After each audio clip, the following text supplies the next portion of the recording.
My name is Alex. I'm 26 years old, and I come from a small city in Brazil. But 5 months ago, I was someone completely different. I wasn't confident, I wasn't expressive, and I definitely wasn't fluent in English. In fact, I couldn't even form a simple sentence without freezing. Even saying something as basic as, "How are you?" required effort, hesitation, and overthinking. My mind would go blank, my tongue would feel heavy, and my confidence would disappear in seconds. But today, things are different. Today, I can speak English fluently. I can express my thoughts clearly. I can have real conversations without fear. And the most surprising part? I did all of this in just 5 months, without expensive courses, without traveling abroad, and without wasting time on methods that don't work. But this isn't just my story. This is a reflection of your journey too. If you have ever felt stuck, embarrassed, or frustrated because of your English, then you are exactly where I once was. And trust me, I know that feeling very well. Because my journey didn't begin with motivation. It began with failure. A failure so powerful that it completely changed my life. I still remember that day with painful clarity. It felt like everything I had worked for was finally coming together. For years, I had one dream: to work in an international tech company. I loved coding. I spent countless nights learning, building, improving. I wasn't just passionate, I was obsessed. I believed that if I became good enough, opportunities would come. And they did. One day, I received an email that made my heart race. "Congratulations, you have been selected for an interview." It was everything I had been waiting for. I imagined my future instantly: a new country, a high salary, working with talented people, building something meaningful. It felt like my life was about to change, but I had no idea it was about to change in a completely different way. The interview day arrived. I opened Zoom, and there they were, three interviewers, all native English speakers, confident, fast, clear, and then they started speaking. But to me, it didn't sound like English. It sounded like noise, like someone had pressed fast forward on their voices. My brain couldn't process anything. Words were coming at me, but meaning wasn't reaching me. My heartbeat got faster. My palms started sweating.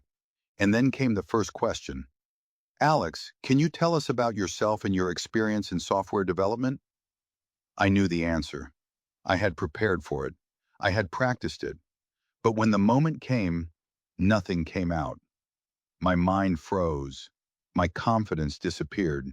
And all I could say was, uh, yes, I am software. I do coding, many projects. I am very good." Even as I said it, I knew it sounded wrong.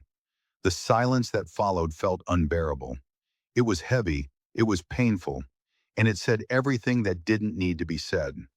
They asked another question. I failed again. And then one of them smiled politely and said, "All right, Alex, thank you for your time." That sentence ended the interview. But more than that, it shattered something inside me. I didn't lose that opportunity because I lacked skill. I lost it because I couldn't communicate. That day I understood something that I had ignored for years. English wasn't just a language. It was a key. And I didn't have it. I felt ashamed, angry, frustrated.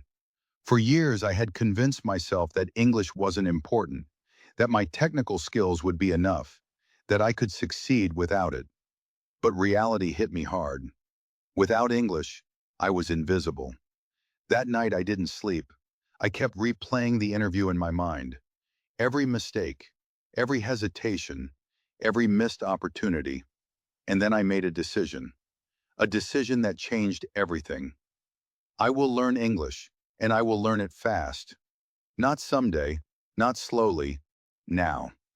Most people, when they decide to learn English, follow a predictable path.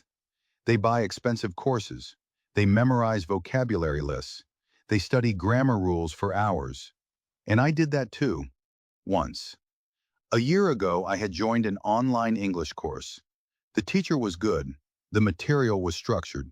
Everything looked perfect. But after 3 months, I still couldn't speak. Because knowing English and using English are completely different things. That's when I realized something important. If I wanted real results, I needed a real system. Not theory, not memorization, real practice. And that's when I created my 5-month method. The first phase was simple, but powerful. For the first 15 days, I stopped learning new words. Yes, no new vocabulary. Because I realized I already knew enough, but I didn't know how to use them. So instead of adding more, I focused on activating what I already had. I created something called a survival sentence list. 50 simple sentences. Sentences I could actually use in real life. Can you repeat that? I don't understand. I'm learning English. I need help. Every morning I repeated them. Not once, not twice, 10 times.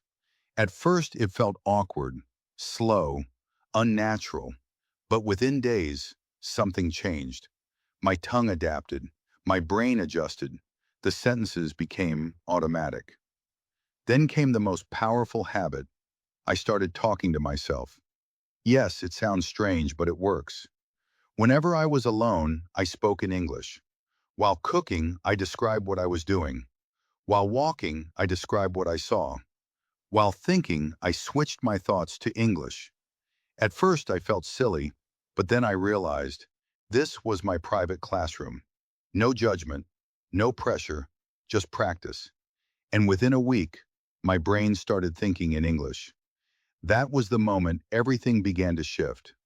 But this was just the beginning, because what came next changed everything. That moment in front of the mirror felt like a breakthrough, but the journey didn't suddenly become easy. In fact, this was where the real test began. Because now I wasn't just practicing English, I was using it in real life. I made one simple rule. No matter what, I would speak English every single day. Not perfectly, not confidently, just consistently. Some days felt amazing. I could speak clearly, understand faster, and even enjoy conversations. But other days were frustrating. I forgot words, got stuck mid-sentence, and felt slow again. And those old thoughts came back. Maybe I'm not good enough. Maybe this is too hard. But this time, I didn't believe them. Because I had already come too far to quit. Instead of stopping, I focused on my biggest weakness, speed. I could speak, but I needed time to think. And real conversations don't wait. So I trained my brain. Every day I asked myself simple questions and answered them instantly. What did you do today? I worked. I worked on a project. I worked on a project for 3 hours and then took a break. At first it was messy, but slowly something changed. My brain stopped translating. My sentences became faster. Speaking started to feel natural. At the same time, I improved my listening. I didn't just hear English, I studied it. I noticed how native speakers connected words, how they used tone, how they expressed emotions. And then I copied them. Same speed, same rhythm, same feeling. After a few weeks, my pronunciation improved. My confidence grew, and I started sounding more natural. But the real challenge was talking to real people. I still remember my first online conversation. My heart was racing. I thought, what if I don't understand? What if I make mistakes? But I joined anyway, and something surprising happened. Nobody judged me. They listened. They understood. They responded. And in that moment, I realized something powerful. Fluency is not about perfection. It's about communication. After that, I stopped being afraid. I spoke more. Every day, every chance I got. Even with mistakes, I kept going. Weeks turned into months, and slowly, English became a part of my life. Then one day, while speaking to myself, I noticed something different. I wasn't struggling. I wasn't thinking. I was just speaking naturally. That's when I knew I had changed. So I took the next step. I applied for the same job again. Same company, same dream. But this time, I wasn't the same person. The interview day came. Same pressure, same screen, but no fear. They asked, "Tell us about yourself." And I answered, smoothly, confidently, without hesitation. For the first time, I wasn't trying to survive the interview. I was enjoying it. A few days later, I got the call. "Alex, congratulations. You got the job." And in that moment, everything felt worth it. But this story is not just about me. It's about you. Because if you feel stuck right now, just remember, I was exactly where you are, and everything changed the moment I decided